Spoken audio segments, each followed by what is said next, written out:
नमस्कार दोस्तों, इस पॉडकास्ट में आपका स्वागत है। आज का टॉपिक है डिक्टेटरशिप यानी तानाशाही। ये बहुत ही इंटरेस्टिंग टॉपिक है, पूरे पॉडकास्ट को ध्यान से सुनिएगा। दोस्तों, डिक्टेटरशिप या तानाशाही उस शासन व्यवस्था को कहते हैं जो डेमोक्रेसी के बिल्कुल उलट होता है।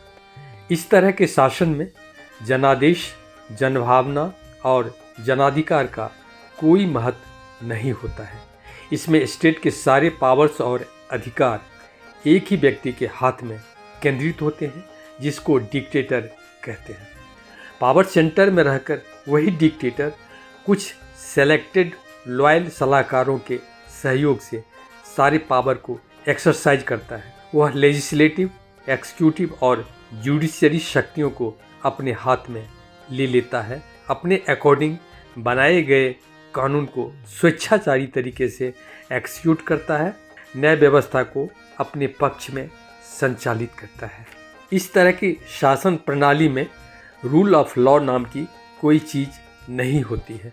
संवैधानिक व्यवस्था या पूर्व स्थापित जनतांत्रिक कानून को पूरी तरह से खत्म कर दिया जाता है। वहाँ लिबर्टी, इक्वलिटी, जस्टिस और ह्यूमैनिटी का कोई महत्व नहीं होता। जनता की आकांक्षा और आवश्यकता बेमानी हो जाती है। डिक्टेटर अनलिमिटेड अथॉरिटी का प्रयोग अपनी इच्छानुसार करता है। ऐसा शासक नागरिकों के जीवन के सभी पक्षों को कंट्रोल और डायरेक्ट करने लगता है। किसी को उसकी पॉलिसी का विरोध करने या प्रश्न पूछने का अधिकार नहीं होता है। दोस्तों, कोई भी तानाशाह अपनी तानाशाही को स्थापित करने और उसे कायम रखने के लिए मुख्य रूप से 4 तरीके अपनाता है। पहला, छद्म राष्ट्रवाद यानी सूडो नेशनलिज्म। तानाशाह सबसे पहले राष्ट्रवाद का स्लोगन देता है जो बिल्कुल छद्म होता है। वह राष्ट्रवाद की परिभाषा अपने मन के मुताबिक गढ़ भी लेता है। वह जनता का ध्यान उसके अधिकार, आवश्यकता, इच्छा और डेवलपमेंट से डाइवर्ट करने के लिए राष्ट्रवाद का सहारा लेता है। राष्ट्र पर आंतरिक और बाहरी खतरा बताकर भावनात्मक लहर पैदा करता है और जनता को अपने पक्ष में करने की पूरी कोशिश करता है। अधिकारों और न्याय की मांग करने वाले, उसकी गलत नीतियों और कार्यों का विरोध करने वालों को राष्ट्र विरोधी बताकर उन्हें निर्ममता से कुचल दिया जाता है।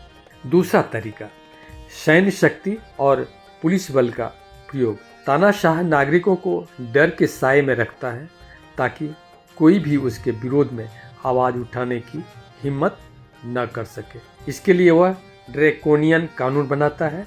सैन्य और पुलिस बल के द्वारा जनता को आतंकित करना जारी रखता है। न्यायपालिका को हड़प कर न्याय व्यवस्था को ध्वस्त कर देता है।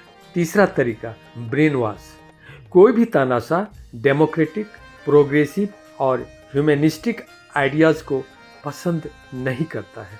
इस तरह के विचारों को खत्म कर वह अपने कंजर्वेटिव और इनह्यूमनिस्टिक आइडियोलॉजी को स्थापित कर प्रमोट करता है। इसके लिए वह बड़े पैमाने पर जनता का ब्रेन वॉश करता है। वह डेमोक्रेटिक और प्रोग्रेसिव आइडियाज़ वाले लिटरेचर, सिम्बॉल्स और डॉक्यूमेंट्स को नष्ट कर देता है। फिर अपने आइडियोलॉजी वाले साहित्यकारों, पत्रकारों और बुद्धिजीवियों को अपने फेवर में जोर शोर से प्रोपेगेंडा फैलाने में लगा देता है। वफादार मीडिया रात दिन उसकी महिमा मंडन में लगा भी रहता है। विरोधियों को बदनाम और नाकाम साबित करने की कोशिश करता रहता है। इस तरह से वह नागरिकों के ब्रेन वॉश करने में बहुत हद तक सफल हो जाता है। खुद को जनता का रक्षक और उद्धारक होने का परसेप्शन बनाकर उसके दिमाग पर कब्जा कर लेता है। कभी कभी तो वह अपने आप को गॉड का मैसेंजर भी बताने लगता है। जनता की मानवीय कमजोरी, भावना, दुर्बलता, अज्ञानता और निर्धनता का फायदा वह बड़ी चतुराई और बेदर्दी से उठाता है। चौथा तरीका, भविष्य का सुनहरा सपना दिखाना। तानाशाह जनता को सुनहरे भविष्य का सपना दिखाता रहता है। अपने जोशीले भाषण से उसमें नई उम्मीदें जगाता है, बहुत पुराने समय को गौरवशाली बताकर उसे फिर से वापस लाने का वादा भी करता है। भोली भाली जनता उसकी बातों के आवेग में आकर अपने सारे अधिकार खोकर भी उसे सपोर्ट करने लग जाती है। ये अलग बात है कि तानाशाह जनता को अपने पक्ष में बनाए रखने के लिए कुछ अच्छे काम भी करता है, जो उसे भरमाए रखने के लिए काफ़ी होता है। दोस्तों, दुनिया में बहुत सारे तानाशाह हुए हैं, लेकिन जर्मनी का एडोल्फ हिटलर दुनिया का सबसे क्रूर, सनकी और मानवता विरोधी तानाशाह था, जिसने सत्ता के नशे में अपनी हवस, कुंठा और ईगो को संतुष्ट करने के लिए लाखों यहूदियों और अन्य विरोधियों को बड़ी निर्दयता से मौत के घाट उतार दिया था। डेमोक्रेसी, फ्रीडम, जस्टिस और ह्यूमैनिटी को नष्ट कर डाला था, लेकिन अंततः जीत लोकतंत्र की ही हुई। दोस्तों, यह मानना पड़ेगा कि तानाशाही व्यवस्था में ही उसके विनाश का बीज छुपा होता है। Thank you.